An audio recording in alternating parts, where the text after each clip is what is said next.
Ebwin Bale, Charlie Wayu, Ebwin Bale, Charlie Wayu, Ebwin Bale, Hayu Wayu, Ebwin Bale, Panko Wayu, Ebwin Bale, Poyo Wayu, Ebwin Bale, Poyo Wayu. James Mundell founded Fundación Chol-Chol on the 28th of January, 1971. Educational work with people at grassroots level is a direct road to resolve the problems of social and economic underdevelopment. James Mundell. It was decided by Mr. Mundell that the Chol-Chol Foundation would not have any political, religious, or other affiliations. The goal was eradication of hunger. The concept was education, teaching the poor to help themselves.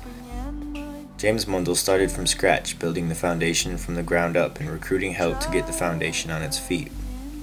Mr. Mundell thought it was important to provide incentives for people to learn for themselves and to put into practice what they had learned.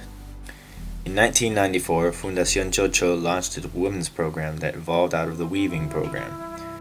What I have learned with the foundation has allowed me to interact with Chilean society. Before, I was too ashamed to make a fool of myself, being a Mapuche peasant. The foundation taught me that my opinion was important. Staff members gave me faith that my knowledge was dignified. They made me feel proud of my culture, and I started to make money from my weavings. The women's program centered on training participants in skills that they could use to earn extra income or set up small businesses, coaching them to produce high-quality textiles, or how to conserve fruit or make jam. Today, the weaving program is not only a source of pride for the women that participate, but it accounts for more than a quarter of the average participant's family income. I have always felt that Chol-Chol is the only institution that is really attempting to solve the root of the poverty problem in rural Chile. That is, give people practical education so that they may improve their lot and lead a richer and happier life, thus becoming better members of their community. Alan Mackenzie, President of the Chilean Board.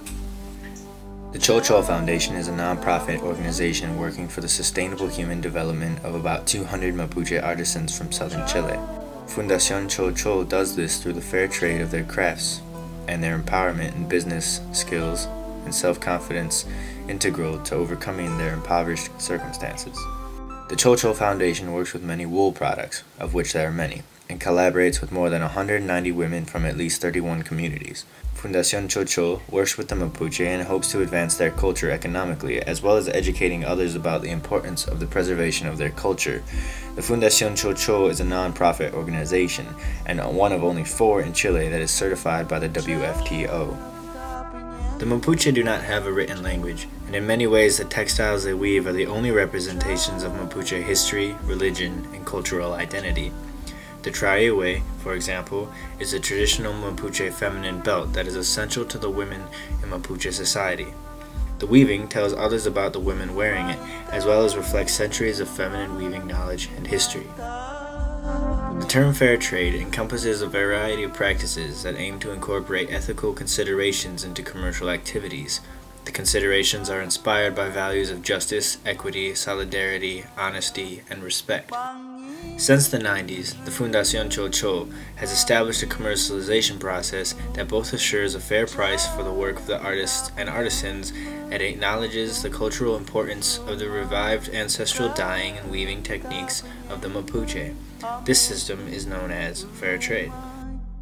Fair trade's commitments, as defined by the World Fair Trade Organization, are creating opportunities for economically disadvantaged producers, transparency and accountability, capacity building, promoting fair trade, payment of a fair price, gender equity, working conditions, child labor, meaning organizations working directly with informally organized producers disclose the involvement of children in the production, the environment, trade relations. The Mapuche artisans that work with Fundación Chol-Chol do so in their own houses and on their own time. The commercialization system employed by Fundación Chol-Chol is based on a rotating fund that allows the foundation to buy textiles from artists and pay them 30 days later, regardless of whether that artist's piece has been sold or not. The rotating fund also assures adequate sales of textiles. Before Fundación Chol-Chol, Mapuche women would go to the center of Temuco, oftentimes dealing with much racism and hardship trying to sell their textiles. They would often sell their textiles for far lower than they should, and when no one would buy, They would lower the prices until they sold what they had, which oftentimes was just enough money to get them food for their family that night and pay their way back home on the buses. Today, Fundación Chol-Chol, or the Chol-Chol Foundation as it's known in America, works to facilitate a social change in Chile. The foundation works to improve the economic condition of the Mapuche artisans by marketing their products through fair trade. This then gives the Mapuche artisans a stronger connection with their cultural traditions, as well as educating Mapuche culture in Chile.